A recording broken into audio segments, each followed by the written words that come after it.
Good morning, students. Myself Kamal Nath. I welcome you all in the class of grammar.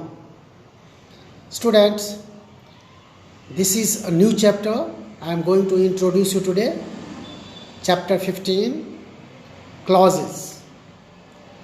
We will study in this chapter 3 clauses: noun clause, adjective clause, and adverb clause. So let's learn here first and see what is to study in this chapter. First, we will learn about clauses. What is a clause?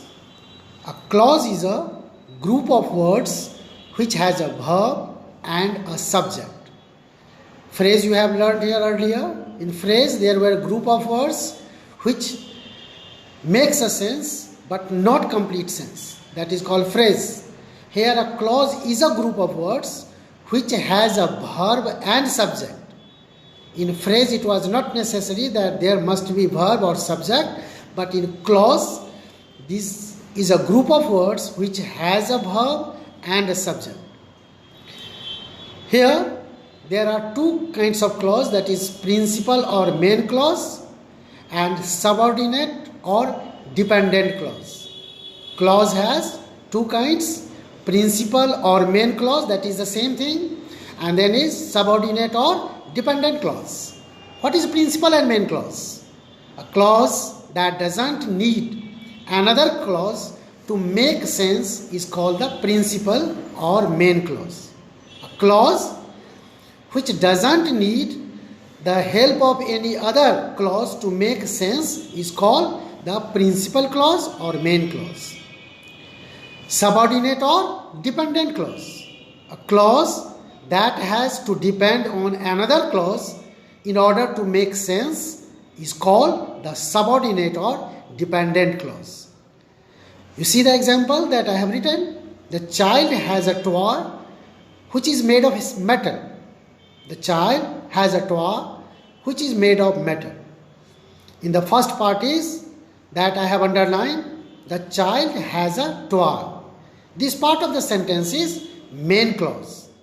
Just because if you separate this part from this sentence, it will have complete sense in itself.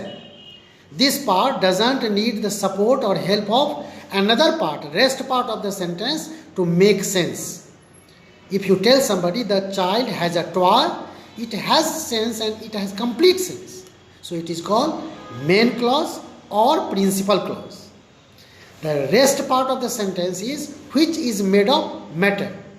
So it is subordinate clause because it doesn't make complete sense. It has to depend on the main clause to make complete sense. So let us see now. There are three kinds of dependent clauses. As I told earlier, noun clause, adjective clause, and adverb clause. We will learn right now in this video session in detail about noun clause. What's noun clause? A noun clause, a clause which behaves like a noun and acts as the subject in the sentence or the object of a finite verb is called a clause, noun clause. Let me once repeat here once more, noun clause, a clause which behaves like a noun and acts as the subject in the sentence or the object of a finite verb is called a noun clause. Whoever made this painting deserves appreciation. Whoever made this painting deserves appreciation. Please listen to me whatever I tell you. I do not know what he wants. Whoever made this painting deserves appreciation. Whoever made this painting. It is here a clause, that is noun clause. Please listen to me whatever I tell you. So in this sentence, the part of sentence that is whatever I tell you, this is noun clause. I do not know what she wants. So here what she wants is noun clause in this sentence. Let us know more about noun clause. As I told you, its uses, functions. Uses of a noun clause. A noun clause may be a complement of a verb or an object to a preposition. Like, she does not know how to make this project. Your promotion depends on how you work. You can see here, on how you work. So, now as I told you, a noun clause may be a complement of a verb or an object to a preposition. She does not know how to make this project. You can see clearly here, it is here, how to make this project is used as a complement of the verb know. Of the verb know in this sentence, how to make this project is the complement. Your promotion depends on how you work. So, on how you work, you can see how you work is here the object to a preposition, that is on how you work. I do not understand what she says. Very clear. Yeah, what she says is here complement of the verb understand. Then is here next use. A noun clause can be complement to the verb be. In many ways I have explained you what is be form of verb. Am, is, are, was, where, all these are the forms of be, be. So, as I told you right now, a noun clause can be a complement to the verb be. This is how you can solve the sum. How you can solve this sum? It is what a noun clause, that is the complement of a verb is in this sentence. This is how you can solve this sum.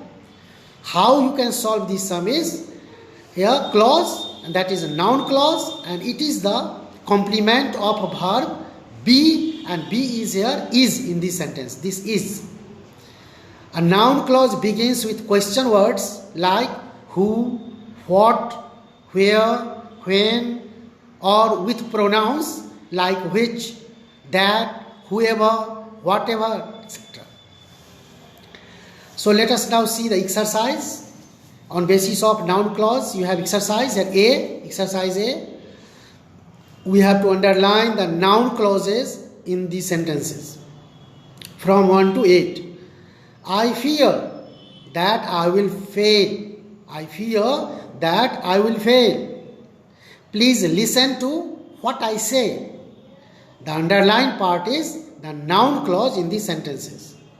As already told only how noun clause starts, clear you too can identify yourself what part can be noun clause in each sentence. I don't know what she will do. I think you have made a mistake. I think you have made a mistake. I am not interested in what you score. Here, what you score is what? A complement of the preposition in. In is preposition, and what you score is what here? The complement of this preposition. I am not interested in what you score. I believe that everything happens for a reason. Whoever thought of this idea is a genius. I do not see how you can get home in this rain. So all these underlined parts of the sentences are noun clauses. And you too have underlined in your book, I think. If not, you will underline this one. And now you see B exercise.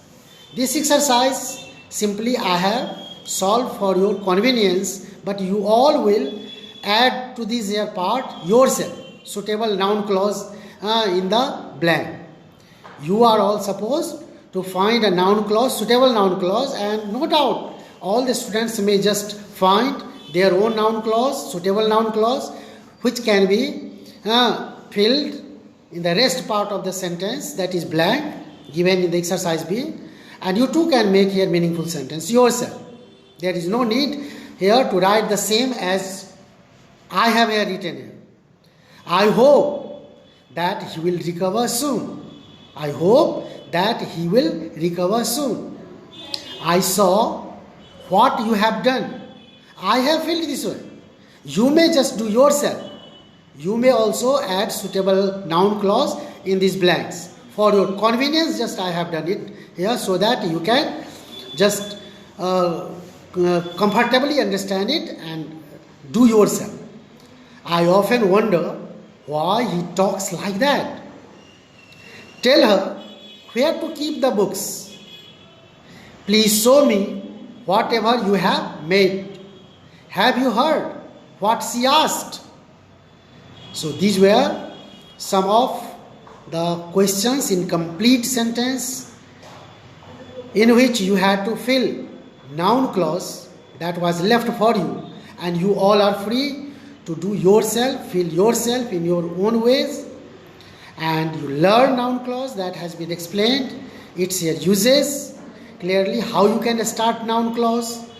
So it was quite easy for you to understand all these things because you have learned in previous classes also clauses. So students, thank you all joining the video session. Thank you all.